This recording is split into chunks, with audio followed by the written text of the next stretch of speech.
Mais sinon, nous sommes arrivés et nous avions souhaité nous entraîner pendant 6 séances.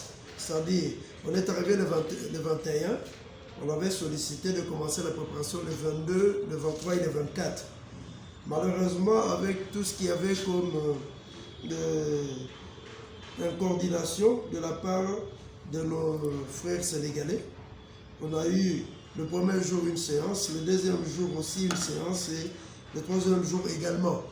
On avait un nouveau coach et aussi un effectif qui ne s'était pas encore qui n'avait pas encore joué ensemble. Donc c'était une tâche vraiment très difficile pour les coachs et pour le staff technique, mais le coach avait quand même réussi à mettre en pratique sa politique, parce que déjà dès le départ au pays, on avait des contacts avec lui.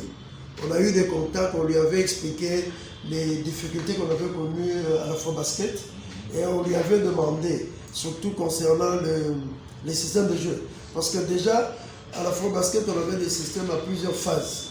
Alors nous lui avions demandé de donner des systèmes qui avaient moins de phases de jeu possibles pour faciliter l'assimilation.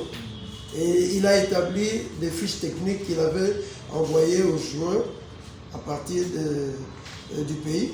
Il les a envoyées pour qu'ils puissent étudier et que cela le travail au niveau du Sénégal. Et c'est ce qui avait été fait. On a travaillé pendant 3 séances.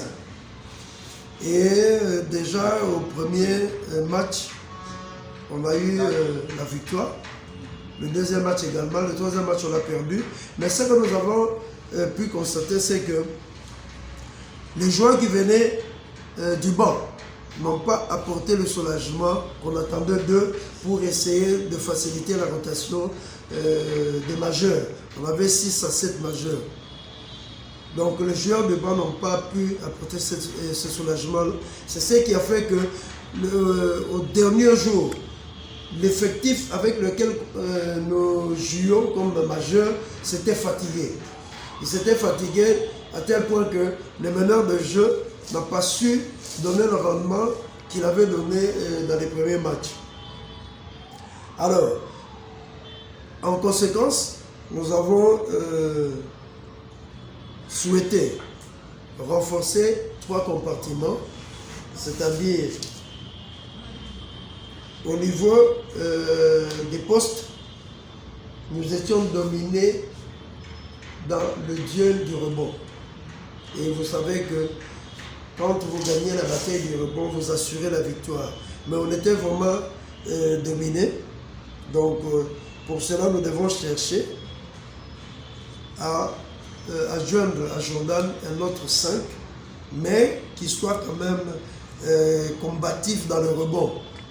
Le travail collectif du rebond va se faire pendant la préparation, mais qu'on ait quand même un 5 qui est très actif au rebond. On a pensé aussi à joindre à Ripono un autre 4 pour aussi lui permettre de prendre du repos à chaque fois de manière à ce qu'on ait une équipe fraîche même en fin de compétition. Donc la détection va commencer déjà. Au niveau des arrières, c'est-à-dire les ailiers, il y a aussi une carence parce que les ailiers que nous avons, on manque de tireurs. On n'a pas de tireurs à 3 points. Dans le basketball actuel, il faudrait vraiment avoir un tireur à 3 points pour vous soulager à la marque. Mais nous en manquons, donc on doit continuer à chercher. Et un ailier driver, un ailier qui peut aussi aider Malé là où le deuxième meneur qu'on va trouver à monter avec le ballon, un meneur qui sache jouer le pick and roll. Parce que les difficultés qu'on a, tous les ailiers ont eu du mal à jouer le pick and roll, à part peut-être Malé là, qui le faisait, mais lui c'était un distributeur. Alors, enfin, c'est au niveau des meneurs aussi, nous avons besoin des meneurs. On en avait 2, mais on a trouvé que le meneur qui sortait du banc n'a pas été vraiment à la hauteur pour soulager Mané là, dans la rotation.